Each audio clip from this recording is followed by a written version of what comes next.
અને અભિષેક કરીને જ્યારે પાછા વળ્યા ત્યાં તો એ વખતે જોગીની જમાત બેઠી હતી અને એ જમાતમાંથી એક સાધુ બોલ્યા કે ભાઈ, બંને જણા એકલા કેમ છો? તમારે કોઈ સંતાન નથી? ત્યારે ભૂટા નામનો ભરવાડ બોલે છે કે બાપુ, અમારે શેર માટીની ખોટ છે, અમારે દીકરો કે દીકરી નથી. અને એ વખતે મચ્છંદર નામનો જોગી એમ કહે છે કે લે આ પપૂત, અને 9 મહિને ને 13 દિવસે તારા ઘેર દીકરો તો નહીં પણ જોગમાયા જેવી દીકરી તારા ઘેર અવતાર લેશે. અને કહેવાય છે કે ભૂટો ભરવાડ અને રૂડીમાં ત્યાંથી ભભૂતિ લઈને નીકળી ગયા અને ફરતા ફરતા મોરબીમાં આવે છે. અને મોરબીની અંદર 9 મહિને ને 13 દિવસે એ ભૂટાના ઘરે એક દીકરીનો અવતાર થાય છે.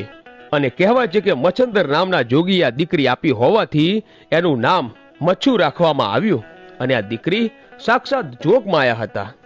હવે એ વખતે એક રબારીનો દીકરો પુનિયો એમનું નામ અને આલ એમની અટક. અને એ વખતે આ રબારીના દીકરા પુનિયાને ખબર પડી કે